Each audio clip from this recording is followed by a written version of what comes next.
Hey guys, tonight we're stepping back in time, way back, to a period that often gets romanticized in movies and books, the Middle Ages. But trust me, the reality was a bit less chanting. If you're feeling chatty, let me know where you're listening from and what time it is for you. The air inside is cold, still, and carries the faint scent of straw and damp earth. Human and animal excrement often litters the streets of even the largest cities, simply tossed out of windows or allowed to collect in open gutters. This isn't just unpleasant. It's a breeding ground for disease. Fleas, lice, and rats are not just nuisances. They're carriers of illness. The infamous Black Death, which wiped out an estimated 30 to 60% of Europe's population in the mid-14th century, spread so rapidly precisely because of these unsanitary conditions and the proliferation of rats carrying infected fleas. Historians still argue whether the plague was truly bubonic or if other pathogens played a larger role in its devastating spread. But the conditions certainly didn't help. Think about that for a moment. The very air you breathe, the ground you walk on, is teeming with microscopic dangers. You're constantly surrounded by illness, and every cough, every fever, carries a genuine threat of death. Your life expectancy is probably somewhere in the 30s. And that's if you survive childhood, which many don't. Forget your fancy antibacterial hand gel. In medieval times, just staying alive felt like a minor miracle.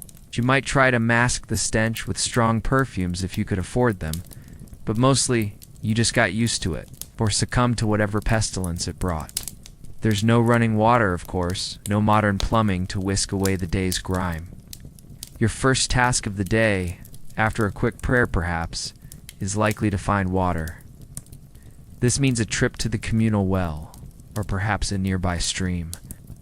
It's a journey you make daily, balancing heavy buckets back to your dwelling. Personal hygiene as we know it simply doesn't exist. You might get a full body wash a few times a year, perhaps in a wooden tub, if you're lucky. And often with water that's already been used by several other members of your family. Imagine sharing bath water, not exactly a spa experience. Your teeth, well, you probably wouldn't brush them at all. People would sometimes chew on herbs or rough cloths, but modern dentistry is centuries away. The result, predictably, is rampant tooth decay and infections, which, in an age without antibiotics, could easily become deadly. Now dim the lights. Maybe turn on a fan for that soft background hum, and let's ease into tonight's journey together. Forget your grand castles and noble knights for a moment. Instead, picture this. You're trudging down a muddy, unpaved path. The air thick with the smell of unwashed bodies, animal waste, and wood smoke. A persistent chill gnaws at your bones, even in what passes for summer and the faint. Unsettling drone of flies is your constant companion.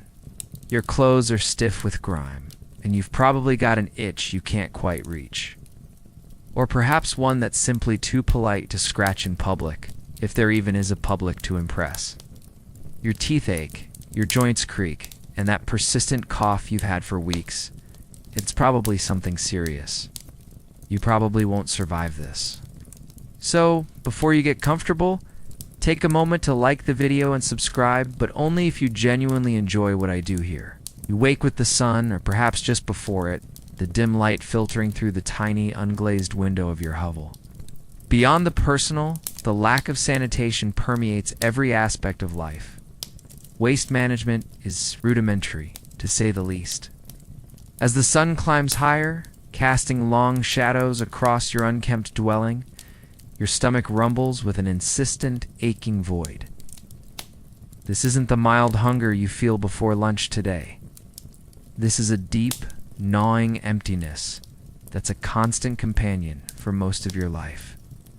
Food in medieval times is not a given. It's a daily, precarious quest. There are no supermarkets, no global supply chains to fall back on. You're gathering firewood, stoking a smoky fire, grinding your own grain, if you're truly self-sufficient. or taking it to the mill, where you'll pay a fee to the Lord. There are no instant meals, no quick snacks. Every bite is earned through backbreaking labor and constant vigilance against spoilage, pests, and the ever-present threat of a failed harvest. Your dinner might be just another bowl of that same monotonous pottage, perhaps with a handful of foraged berries if you're lucky. And when winter truly bites, with the ground frozen solid and no fresh crops available, you rely entirely on what you managed to preserve during the warmer months, often dwindling reserves that barely stretch until spring. A truly balanced diet is a concept for future generations. If your local crops fail, you suffer. If you're lucky enough to live near a river, you might fish, but that also takes precious time and effort. Your physical strength is paramount. You need it to work the land, but you also need to conserve it because food is so scarce. Can't afford to be sick or injured, because that means you can't work, and if you can't work, you don't eat. It's a brutal, unforgiving cycle. Your diet is monotonous and meager, built almost entirely around the seasons and the meager yield of your patch of land. If you're a peasant, and let's face it, most people were, your meals consist primarily of grains. Think coarse bread, perhaps a simple pottage, thick porridge made from oats, barley or rye, boiled with whatever vegetables might be available. Cabbages, onions, leeks, maybe some wild greens. Meat is a rare luxury, reserved for feast days or for the Lord's table. If you manage to catch a rabbit or a few fish, it's a cause for celebration. Dairy, like cheese or milk, might be available if you have a cow or goat, but preservation is a huge challenge. Without refrigeration, food spoils quickly, and even salting or smoking only extends its life so much. Life is a perpetual tightrope walk between sustenance and starvation. A bad harvest due to drought, excessive rain, or blight means not just hardship, but often widespread famine.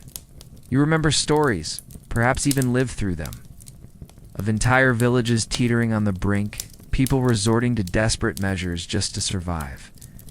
The Great Famine of 1315 to 1317, for instance, devastated Europe, triggered by unusually severe weather patterns that led to widespread crop failures. This wasn't just a tough year. It was a period of mass starvation, disease, and social upheaval. Historians still argue whether the famine was solely due to climate shifts or if overpopulation played a significant contributing role. But the sheer scale of the suffering is undisputed. You'd see your neighbors, perhaps even your own family members, waste away, their bodies growing thin and weak, susceptible to any passing illness. Imagine waking up every morning knowing that your survival and the survival of your children hinges entirely on the whims of the weather and the fertility of the soil. Even the simple act of preparing food is an arduous task. You wake up one morning with a searing pain in your side. It's not just a cramp. It feels like a fire burning beneath your ribs, and every breath is agony. Feeling ill. Too much blood. They'd say feeling weak. Still too much blood, probably. Leeches are frequently employed for this purpose, a squirming, slimy remedy for almost anything from headaches to fevers. It shows up again in other forms, or even urine for various ailments. Think about that for a moment. You reach so desperate for relief that you deconsider drinking urine. And if that doesn't work, maybe a prayer to a saint known for healing specific ailments. Like Saint Apollonia for toothaches, might offer some comfort if not a cure. The line between medicine and magic is incredibly blurred, with charms and incantations often accompanying herbal treatments. It's a world where you hope your illness isn't serious, because the cure might be worse than the disease. Your only real defense against sickness is a strong constitution and sheer luck. Imagine having a handful of leeches attached to your arms, slowly swelling with your blood, all in the name of feeling better. You might even find yourself subjected to cupping, where heated cups are placed on the skin to create suction, again to draw out supposed imbalances. What do? Well, your options are incredibly limited, and frankly terrifying. Forget your local emergency room, or even a basic medical clinic. In medieval times, medicine is a chaotic blend of folk remedies, superstition, and crude, often dangerous practices. Your local doctor might be a wise woman in the village, relying on herbal concoctions passed down through generations, or perhaps a barber surgeon. Yes, you heard that right. A barber. These individuals, with their sharp knives used for shaving and cutting hair, also performed minor surgeries, bloodletting, and even tooth extractions. It's a bit like asking your hairdresser today to perform an appendectomy, only with even less training and absolutely no anesthesia beyond a swig of ale or a prayer. Bloodletting, the practice of opening a vein to drain blood, is a mainstream historical fact during this period. Believed to balance the body's humors, the four essential fluids thought to govern health. Pain relief is practically non-existent. Surgeries, when performed, are brutal affairs. If you have a broken bone, it might be set clumsily, leaving you with a lifelong limp or deformity. If you need a limb amputated due to gangrene, a common outcome of untreated wounds, it's done quickly, without any real attempt at sterilization. The pain would be unimaginable, a screaming agony that few could endure without passing out. The chances of infection are almost 100%. And even a successful procedure often leads to a slow, agonizing death from sepsis. Historians still argue whether some of the more extreme medieval medical practices, like trepanning, were ever truly effective, or simply a last-ditch desperate measure. Quirky tidbits abound in this medical landscape. For instance, remedies often involve strange concoctions, powdered, mummified remains. Crocodile dung, remember that crocodile dung sunscreen from ancient Egypt? You've just seen your neighbor, Thomas, dragged from his meager home by the local bailiff. His crime? He was caught poaching a rabbit from the Lord's forest. In your modern world, this might earn him a fine or a few days in jail. In medieval times, however, justice is a swift, public, and often brutal affair. A town crier might announce the verdict, and then the condemned is led to a public gallows or a chopping block. Yes, you heard that right. Pigs, rats, even insects were occasionally brought before a court for alleged crimes like destroying crops or harming humans. They might even have legal representation. It sounds absurd to us, but it reflects a worldview where animals were seen as having a spiritual and moral agency, accountable for their actions in a way that's completely alien to our modern understanding. So, as you see Thomas being led away, you know that your survival in this world hinges not just on avoiding disease and famine, but also on navigating a brutal, arbitrary, and often theatrical system of justice. This public display of power is crucial to maintaining order in a society without a professional police force. You witness these events not from a television screen, but in vivid, horrifying reality. The fear of these consequences keeps most people in line far more effectively than any modern law enforcement. There's no escaping your past actions, no moving to a new town to start fresh, not when everyone knows everyone else, and news travels by word of mouth, often distorted and exaggerated. There's no complex legal system with appeals and lawyers like today. The lord of the manor, or his appointed representative, holds absolute authority. And the punishment often fits the social status of the accused more than the severity of the crime itself. Public humiliation is a common element of medieval justice. For minor offenses, you might find yourself in the stocks or the pillory, exposed to the elements, and the gears, rotten vegetables, and sometimes worse, from your fellow villagers. Accused of a crime, your guilt or innocence might be determined by an ordeal, a bizarre and terrifying practice rooted in religious belief. Imagine being forced to plunge your hand into boiling water, or carry a red-hot iron for a certain distance. If your wounds healed cleanly, you were deemed innocent, supposedly by divine intervention. If they festered, you were guilty. Historians still argue whether the outcomes of these ordeals were purely random, or if there was an element of manipulation or psychological pressure involved. Regardless, it's a far cry from modern forensic evidence. Imagine being stuck there for hours, unable to move as people throw whatever refuse they have on hand. It's designed to shame you into compliance, to serve as a stark warning to others. For Thomas, the poacher, his punishment could be far more severe. Stealing from the Lord is a direct challenge to his authority. You might lose a hand, be branded, or even, in more extreme cases, face execution. The punishment serves as a gruesome spectacle, a deterrent woven into the fabric of daily life. The concept of individual rights is virtually non-existent. You are a subject of the Lord, and your life, your property, and your very body are largely at his discretion. Even in larger towns, the courts are rudimentary. One quirky tidbit: sometimes animals were put on trial. The sun is fully up now, casting a harsh glare on the fields that stretch endlessly before you. Your stomach, still complaining from its meager morning fare, twists with the knowledge of the day's impending labor. Forget your ergonomic office chair and climate-controlled environment. Your office is the open field, your tools are rudimentary, and your workday stretches from dawn until dusk, every single day, with little respite. Injuries are common, and as we discussed, medical care is almost non-existent. This system required immense cooperation within the community, but also meant that innovation was slow, as changes required agreement from everyone. This was the right, often enshrined in custom.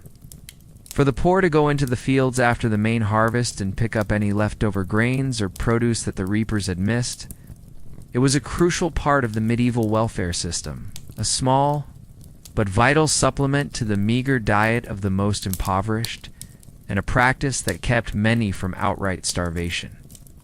So, as you push through another endless day, your muscles screaming in protest, you understand that survival in this time is not about smarts or ambition, but about sheer, unadulterated endurance and the willingness to simply keep going. One aching step after another, historians still argue whether this system was truly efficient or if it perpetuated a cycle of low productivity compared to more enclosed, individually managed lands. It's certainly a far cry from the modern concept of individual land ownership in intensive farming. A sprained ankle or a bad cut can mean weeks of lost work, which in turn means hunger for your family.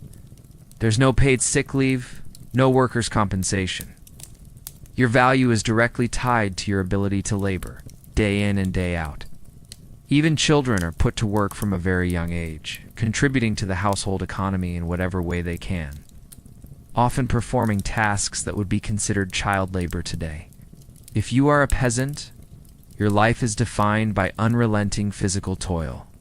You are a farmer, first and foremost, whether tilling the soil, sowing seeds by hand, weeding endless rows, or harvesting crops with scythes and sickles. There are no tractors, no automated machinery, just the sweat of your brow and the ache in your muscles. Imagine spending hours bent over, pulling weeds in the scorching summer sun, or shivering in the biting wind as you prepare the ground for winter wheat. The work is back-breaking, repetitive, and utterly exhausting. Your hands are calloused and cracked, your back a constant knot of pain. And it's not just farming. You might also be responsible for maintaining your small dwelling, fetching water, gathering firewood, tending to a few animals, mending clothes, or crafting simple tools. Every single necessity of life is produced by hand through immense effort. There are no factories churning out goods. If you need it, you or someone in your immediate community has to make it. This constant physical exertion means your body is perpetually worn down. One mainstream historical fact is the open field system, a common agricultural practice where village land was divided into large, unfenced strips that were farmed collectively, though each peasant worked their own strips. And for a quirky tidbit, during certain seasons, particularly harvest, entire communities would engage in gleaning. As you wipe sweat from your brow, your eyes drift towards the Lord's imposing manor house in the distance, a stark contrast to your own humble dwelling.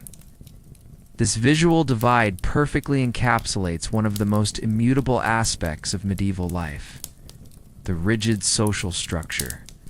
You are born into your place, and for the vast majority, there is no escaping it. Your parents were peasants, your grandparents were peasants, and your children will be peasants. These laws dictated what people could wear based on their social status. If you were a peasant, you were limited to coarse woolens and simple dyes. Only nobles could wear fine silks, furs, or bright, expensive colors like purple. It wasn't just fashion, it was a visual code, instantly identifying your place in the hierarchy.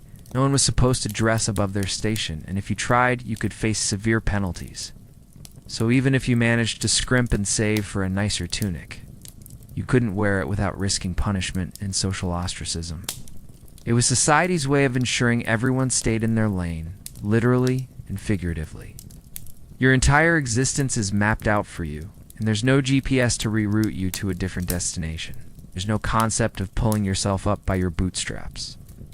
Your aspirations are limited to surviving the next harvest, perhaps earning enough to buy a bit of extra salt or a new tool. The idea of becoming a knight or a noble is as fantastical as flying to the moon. Education is almost exclusively for the clergy or the very wealthy. Literacy rates are incredibly low, and access to books, even if you could read them, is virtually non-existent. This isn't just about wealth. It's about an entire system of power and expectation, a cosmic order believed to be divinely ordained.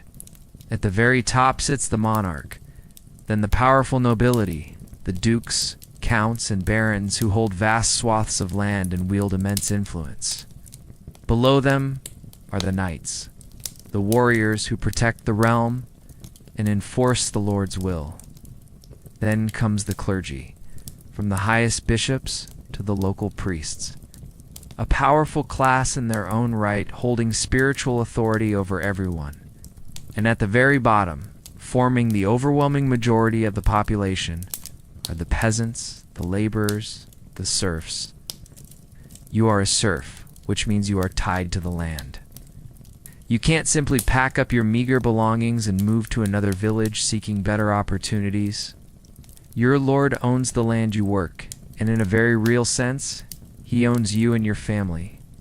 You owe him labor service working his fields for a certain number of days a week, and you owe him various payments, often in kind, like a portion of your harvest or a few chickens.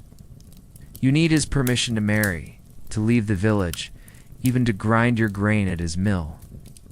This mainstream historical fact, the feudal system, is the bedrock of medieval society. It's a pyramid scheme, if you will, but one that no one questions because that's simply how things are. Historians still argue about the precise degree of peasant mobility and the variations of serfdom across different regions and centuries. But the general lack of upward social movement is a widely accepted reality. Imagine the psychological impact of knowing your fate is sealed from birth. A quirky tidbit that highlights this rigidity is sumptuary laws. You've just received news that your elderly aunt, who lives in the next county over, is gravely ill. In your modern world, you'd hop in a car, or perhaps even catch a train, and be there in a couple of hours. Your only mode of transport is your own 2 feet, or if you're slightly more affluent, a slow lumbering ox cart or a horse, both of which are still subject to the same dreadful conditions. The vast, untamed wilderness between settlements is a haven for those looking to prey on vulnerable travelers, and perhaps the occasional crude hand-drawn map that might be more misleading than helpful. People would embark on incredibly arduous journeys, sometimes lasting months or even years, to visit holy sites like Santiago de Compostela in Spain or Rome. They would do this not for leisure, but but out of deep religious devotion. Hoping for spiritual merit, forgiveness of sins, or miraculous cures for ailments. Imagine enduring all those hardships, the bad roads, the bandits, the weather not for a holiday, but for a sacred quest. The idea of a spontaneous road trip simply doesn't exist. Every journey is a calculated risk, a testament to necessity or faith, and one you probably wouldn't undertake unless absolutely essential. Getting lost is a very real possibility, leading to extended exposure, hunger, and increased danger. Historians still argue about the true frequency of travel for common people. Some believe it was more common than often portrayed for purposes of trade or pilgrimage, while others emphasize its inherent difficulties and rarity for the average peasant. 8. But for you, setting out on such a journey, the feeling of vulnerability would be constant. You carry your meager possessions with you, making you a target. Your only real defense is to travel in groups if possible, or carry a weapon, though even that offers limited protection against a determined gang. Many tales and ballads of the era speak of the dangers of the road, and for good reason. Wild animals are a threat too. Wolves are far more common than today, and a wrong turn could lead you into genuinely wild, unexplored territory. You're exposed to the elements constantly: scorching sun, chilling winds, and drenching rain. There are no roadside motels or gas stations. You rely on the hospitality of strangers, often stopping at monasteries or inns, which might be hours or even a full day's walk apart. These inns, by the way, are not the cozy, well-lit places you might imagine. They're often dirty, overcrowded, and filled with a rough-and-tumble crowd. In medieval times, however, this journey, even if it's only 50 miles, is not a simple drive. It's an epic undertaking fraught with peril.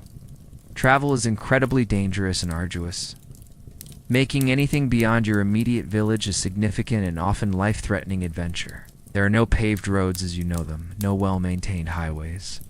Instead, you're dealing with ancient Roman roads, long since fallen into disrepair, or more commonly, rough tracks that turn into muddy quagmires with the slightest rain. Imagine walking for days, perhaps weeks, to cover what we now consider a short distance. A mainstream historical fact is the prevalence of bandits and outlaws. Then there's the navigation. Forget GPS or detailed maps. You rely on landmarks, word of mouth, for a quirky tidbit. Pilgrimages were one of the primary reasons for long-distance travel in medieval Europe. As night falls, a new set of challenges emerges. You retreat to your home, a smallest often single-room structure made of wattle and daub, a mixture of woven sticks, mud, and straw, with a thatched roof. The fire in the central hearth is your sole source of warmth and light, but it comes at a cost. There are no separate bedrooms, no quiet corners for solitude. These structures, while seemingly primitive, were surprisingly durable when well maintained. Historians still argue whether the design of these homes was primarily driven by the availability of materials or by a deep-seated, practical understanding of structural integrity based on generations of trial and error. Regardless, your home is a testament to resilience, a simple shelter against a harsh world. The lack of proper sanitation continues indoors. Waste might be collected in a pot and then simply tossed outside, adding to the general unhygienic conditions surrounding your home. This practice, known as strewing, helped to absorb moisture and released pleasant aromas when trodden upon, offering a fleeting attempt at freshness in a world of persistent stench. It's a bit like a medieval air freshener, only far more involved and far less effective than your modern spray cans. So, as you huddle by the smoky fire, listening to the wind whistle through the gaps in the walls, you understand that even your sanctuary offers little in the way of true comfort or modern amenity. The ground beneath your feet is often just packed earth, damp and cold. Vermin, Mice, rats, fleas, and lice are constant, unwelcome guests, scurrying in the shadows and making sleep a restless affair. You learn to live with the constant scratching and the unsettling, scuttling sounds in the walls, if there even are walls sturdy enough to hide them. Smoke billows into the room, stinging your eyes and coating everything, including your lungs, in a fine layer of soot. Breathing this air day in and day out undoubtedly contributed to respiratory illnesses, though people at the time wouldn't have understood the connection. Windows, if you even have them, are typically small, unglazed openings, covered perhaps with wooden shutters or animal hide to keep out the worst of the weather. Light is precious. Once the sun sets, your world shrinks to the flickering glow of the fire or the dim light of a rushlight. A simple candle made from a rush dipped in animal fat, which offers barely enough illumination to see your hand in front of your face. Forget your spacious, climate-controlled abode. This is a cramped, dark, and often smoky space you share not just with your family, but frequently with your livestock as well. That's right, your cow or pig might be just on the other side of a flimsy partition, providing a bit of extra warmth and a lot of extra aroma. There's no central heating, no insulation beyond the thick walls. Privacy is a completely foreign concept. You eat, sleep, and live your entire life in close quarters with your family, often across multiple generations. A mainstream historical fact is that many medieval homes, particularly those of peasants, were built with a cruck frame, where large curved timbers formed the main support for the roof and walls, giving them a distinctive, often rounded appearance. For a quirky tidbit, to combat the constant dampness and general smell, people would often strew the floors with fresh rushes or herbs. You're about to step outside, but not before you consider your attire. Forget fast fashion or endless wardrobe choices. In medieval times, your clothing is primarily functional. It's designed for protection from the elements and a clear indicator of your social standing. Shoes are likely simple leather turn shoes, made from a single piece of leather sewn inside out and then turned. These weren't just suggestions. They were actual laws dictating what various social classes could wear. This involved cutting decorative shapes or patterns into the edges of garments, particularly the sleeves and hems of more fashionable upper-class clothing. It sounds frivolous, and it was, but it served as a subtle way for the wealthy to display their affluence by wasting fabric, demonstrating they had so much material they could afford to cut it away purely for aesthetics. For you, the peasant, such extravagance is unimaginable. Your clothes are patched and mended until they are unrecognizable, every scrap of fabric too precious to discard. So as you pull on your rough, scratchy tunic, you understand that even your most basic attire is a constant reminder of your place in this unyielding world. A world where comfort is a luxury few can afford, and personal style is entirely dictated by birthright. Nobles could wear fine silks, furs, and bright dyes like crimson or purple, often imported and incredibly expensive. They wore elaborate cloaks, jeweled belts, and hats that proclaimed their status. You, on the other hand, are restricted to drab, muted colors and simple practical cuts.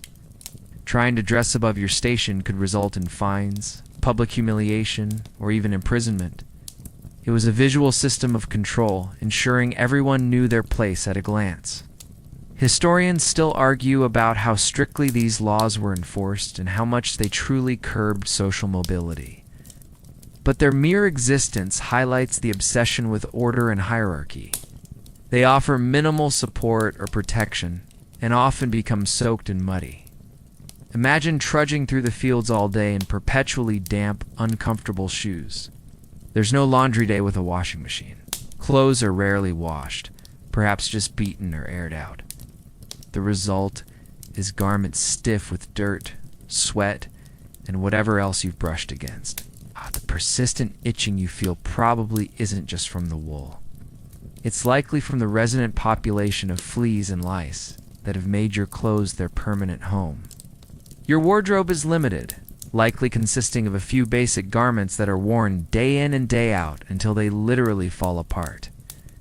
For a peasant like you, your clothes are made from coarse, undyed wool or rough linen. Wool is itchy, heavy, and doesn't dry quickly, but it's durable and provides essential warmth. Linen is lighter for summer, but still nowhere near the soft cottons you're used to.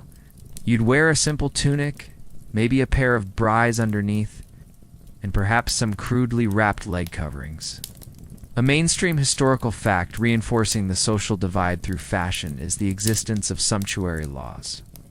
One quirky tidbit about medieval fashion is the concept of dagging. The thought of sitting down with a book, perhaps to escape into a story or learn something new. It's a pleasant fantasy that quickly fades in the harsh light of your medieval reality. For you, the peasant, the concept of education as we know it simply doesn't exist. The clergy monks, priests, and nuns are highly educated, as they need to read religious texts and manage complex church affairs. You learn the rhythm of the seasons, the techniques for farming, the traditional remedies for illness. You learn the local customs, the social hierarchies, and the religious rituals. In medieval monastic and university libraries, precious manuscripts were literally chained to desks or shelves to prevent their theft. Imagine a library where every single book is physically secured, not just behind a counter, but with heavy metal chains. It's a vivid illustration of how rare and valuable these handwritten treasures were. A stark contrast to our modern world of ubiquitous, instantly accessible information. So, as you go about your day, unable to read the simplest sign or letter, you understand that intellectual freedom, like so many other freedoms, is a concept far beyond your reach, leaving you rooted firmly in the traditions and limited knowledge of your immediate community. This knowledge is vital for survival, but it is entirely localized and rarely extends beyond the boundaries of your village or manor. The idea of abstract learning, of studying history or philosophy or science, is completely alien to your daily existence. They are the primary keepers of knowledge, painstakingly copying manuscripts by hand in scriptoria. But there's little debate that, for the common peasant, the world of books and letters remained firmly closed. This intellectual isolation means that superstitions and local folklore often fill the void of scientific understanding. Without widespread literacy, challenging established beliefs or disseminating new ideas is incredibly difficult. Beyond the church, some members of the nobility might be educated, particularly those destined for high administrative roles or diplomatic missions. But even among the elite, literacy isn't universal. Many knights, for example, might be highly skilled warriors, but completely illiterate. This mainstream historical fact underscores the profound intellectual divide of the era. Imagine being cut off from almost all written information, relying solely on word of mouths for news and stories. There are no public schools, no mandatory attendance, no libraries overflowing with knowledge. The vast majority of the population is illiterate, unable to read or write even their own name. Your learning comes from observation, from doing, from the practical skills needed to survive in your world.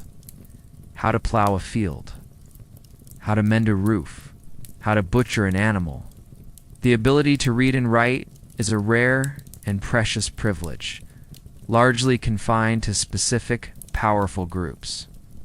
Your education is practical, passed down orally from your parents and elders. Historians still argue about the precise literacy rates among various medieval social strata and how they changed over the centuries. A quirky tidbit that highlights the scarcity of books and the value placed on written knowledge. The distant sound of a horn, a jarring blast that cuts through the routine hum of your village life, sends a ripple of unease through the community. It could mean many things, but one of the most terrifying possibilities is warfare. It's disputes between nobles, religious crusades, dynastic struggles, or outright invasions are common occurrences. A mainstream historical fact is the concept of feudal levies. where a lord could demand military service from his vassals, and, by extension, from the peasants working his land. Unlike earlier catapults, the trebuchet used a counterweight system to hurl massive projectile stones, diseased carcasses, or even beehives over castle walls. Imagine seeing one of these monstrous machines being assembled outside your town, knowing what horrors it could unleash. It's a testament to the brutal ingenuity of medieval military engineering. While you might not be a trained knight, you could be pressed into service as an infantryman, armed with a spear or a bow, often with little training, and expected to fight for your lord. Your village, even if it has a small wooden palisade, offers minimal protection against a determined force. The only true refuge might be the local castle if one exists nearby, but even then, seeking shelter within its walls means abandoning your home and fields to destruction. You live with the knowledge that at any moment the fragile peace could shatter, bringing with it fire, famine, and death. So, as that distant horn sounds, a cold dread settles in your stomach. A chilling reminder that peace is a temporary visitor and conflict is a constant unwelcome neighbor in medieval times. Imagine being ripped from your fields and forced to march into battle, facing armored warriors with rudimentary weapons, a terrifying prospect. In medieval times, conflict isn't just a political affair fought by professional armies far away. It's a constant, looming threat that can descend upon your doorstep at any moment. Armies, whether friendly or enemy, marching through your land would live off the land, seizing crops, livestock, and supplies.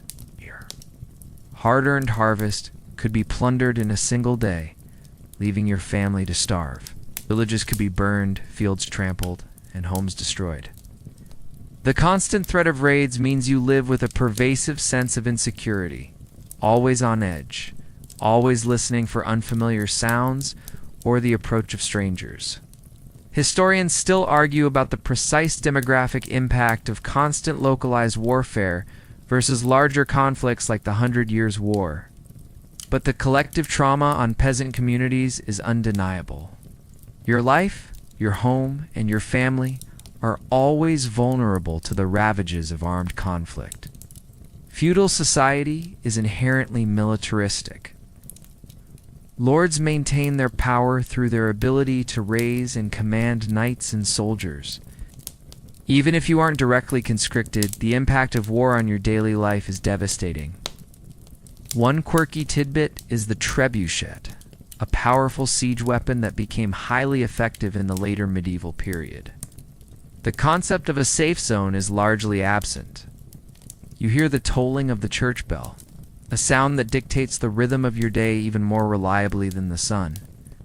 In medieval times, the church, specifically the Roman Catholic Church in Western Europe, is not just a place of worship. It is the absolute, unquestioned center of your universe.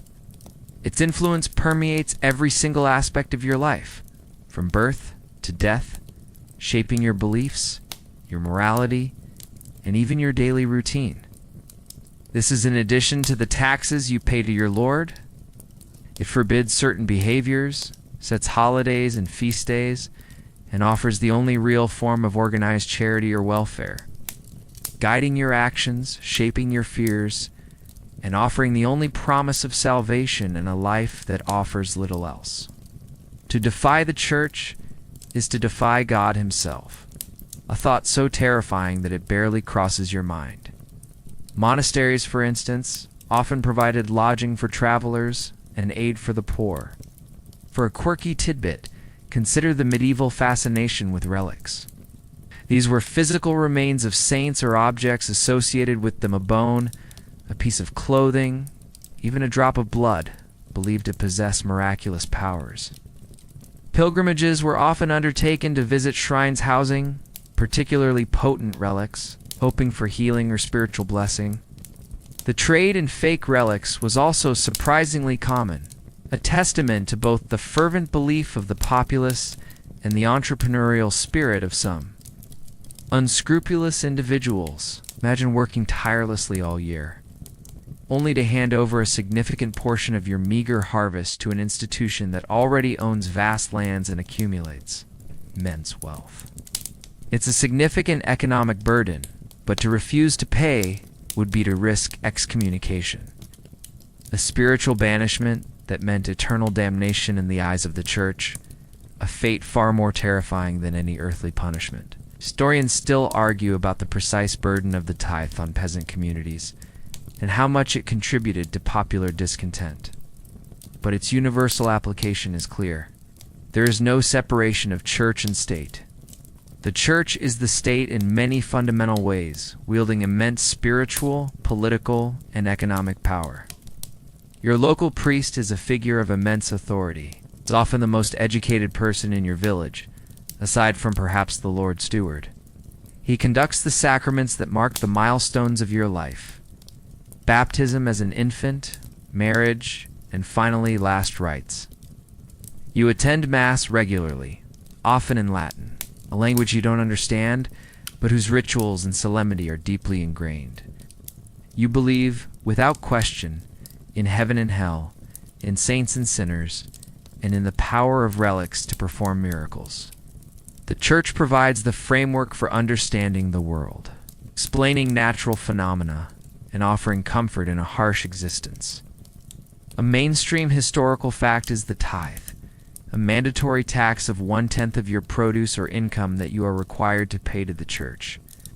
The Church also provides a legal system, its own courts, and dictates social norms. So as the church bell tolls calling you to prayer, you understand that your faith is not just a personal choice, it is the very fabric of your society. After a day of back-breaking labor, the sun finally dips below the horizon, plunging your village into near total darkness. In your modern life, this is when you might unwind with television. These individuals move from town to town, performing for coins or food. They brought news, songs, and laughter, breaking the monotony of daily life for a few fleeting hours. They were often viewed with suspicion by the church and sometimes even by local authorities, seen as vagabonds, but they were a vital link to the outside world and a rare source of novelty. So, as the fire crackles and the long night settles in, you find your entertainment in the simple rhythms of community life. In stories told and songs sung, a stark reminder that even joy is found in the basics, far removed from the dazzling distractions of your modern world. A good book or a night out with friends. In medieval times, however, entertainment is a vastly different and far more limited concept. Your leisure time is scarce, dictated by the seasons and the demands of agricultural life, and the options for amusement are often simple, community-based, and sometimes surprisingly brutal. Forget concerts or cinema. Your main source of entertainment is often local and spontaneous. Storytelling around the fire is a common pastime, with tales of saints, heroic knights, or mischievous fairies filling the dark hours. Music might involve simple instruments like flutes or drums, or the unaccompanied singing of ballads. Feasting, when it happens, is a major event, often tied to religious holidays like Christmas or Easter, or local celebrations after a successful harvest. These are rare occasions when more food and perhaps even some ale or cider are consumed, and the community comes together for revelry and dance. A mainstream historical fact is the popularity of folk games and sports. These often involved physical prowess and strength. Some forms of medieval entertainment were decidedly less wholesome by modern standards. Animal baiting, where dogs were set upon bears or bulls, was popular in towns, as were public executions and punishments which drew large crowds. Remember Thomas and his brutal justice? That was entertainment. And two, a macabre spectacle. Even the nightly tournaments, while glamorous in tales, were incredibly violent and often resulted in serious injury or death for the participants. Historians still argue about the precise degree of social acceptance of these more brutal forms of entertainment, and whether they reflected a genuine enjoyment of cruelty or simply a different threshold for public spectacle. Think wrestling, various forms of ball games, and even competitive stone throwing. Archery. While a vital military skill, also served as a form of recreation and competition. These activities are not organized leagues with referees. They're rough-and-tumble affairs, played with vigor and often resulting in injuries. Your concept of fun is rooted in physical exertion and direct participation rather than passive consumption. However, for a quirky tidbit, consider the role of traveling entertainers, jongleurs, minstrels, and acrobats. You've just overheard a rumor from a passing merchant about a distant battle, or perhaps a new decree from the king. The details are hazy, perhaps contradictory, and you have no way to verify them. The parish priest might relay news from the church hierarchy, perhaps a papal bull or an announcement of a new saint. Stories, laws, histories, and even practical knowledge were passed down verbally from generation to generation. Rumors of monsters in the forests beyond your known territory, or fantastical events in distant lands, are often accepted without question, simply because there's no way to confirm or deny them. The known world is limited, and the unknown is filled with imaginative, often fearful, conjectures. This meant that memory was highly valued, and skilled storytellers held an important place in society. These were small, cheaply produced booklets or single sheets of paper, often containing popular stories, religious tracts, or news of sensational events. While still rare and expensive for most peasants, they represent an early, senescent form of mass communication, a whisper of the revolution to come. But for now, you remain in a state of intellectual seclusion. Your knowledge of the wider world limited to what drifts into your small corner. A reminder that true interconnectedness is a luxury centuries away. This also meant that knowledge could be easily altered or lost over time, and different versions of the same event might exist simultaneously, creating a very fluid and often contradictory understanding of the past. Historians still argue about the extent to which medieval populations truly understood geopolitical events beyond their immediate impact, and how quickly information actually traveled through these informal networks. Traveling merchants like the one you just encountered are vital conduits of news from other regions, but their information is often selective, incomplete, and focused on trade. Royal messengers or heralds might periodically pass through, proclaiming royal decrees, but these are infrequent events. Imagine living in a world where major events, even wars or plagues in neighboring regions, might only reach you weeks or months later, if at all. This experience highlights another profound difference in your medieval existence: information isolation. Your world is incredibly small, bounded by the limits of your village, the nearest market town, and the few individuals who travel through. There's no internet, no newspapers, no radio, no global news networks. Your understanding of the world beyond your immediate vicinity is fragmented, it's delayed, and often shaped by hearsay and local bias. Your primary sources of information are word of mouth. Gossip spreads quickly within the village, often exaggerated and distorted. A mainstream historical fact is the oral tradition as the dominant means of information transfer. This lack of reliable, widespread information fosters a worldview that is deeply local and often superstitious.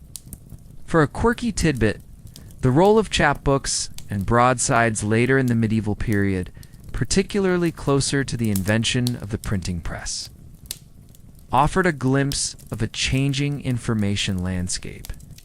As the brief twilight fades and the fire in your hearth becomes the dominant light source, you're enveloped by the full sensory experience of medieval night.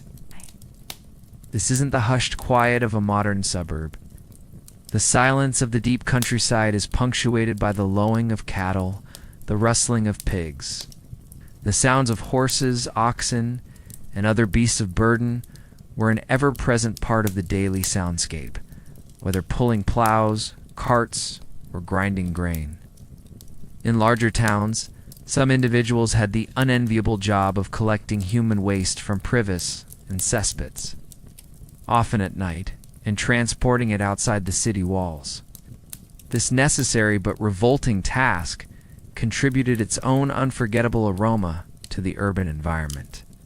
So as you drift off to sleep, surrounded by the primal symphony of nature and human existence, enveloped by a tapestry of powerful smells and an all-consuming darkness, you realize just how incredibly different your sensory world is from the sanitized, illuminated, and acoustically controlled environment of your modern life. Their presence also directly contributes to the smells you experience, as their waste is part of the landscape. Historians still argue whether medieval populations had a different threshold for tolerance of strong smells and sounds due to constant exposure, or if they simply had no other choice but to endure them. And the clucking of chickens, often from just outside your door, or even inside. The wind whistles through gaps in the wattle and daub walls.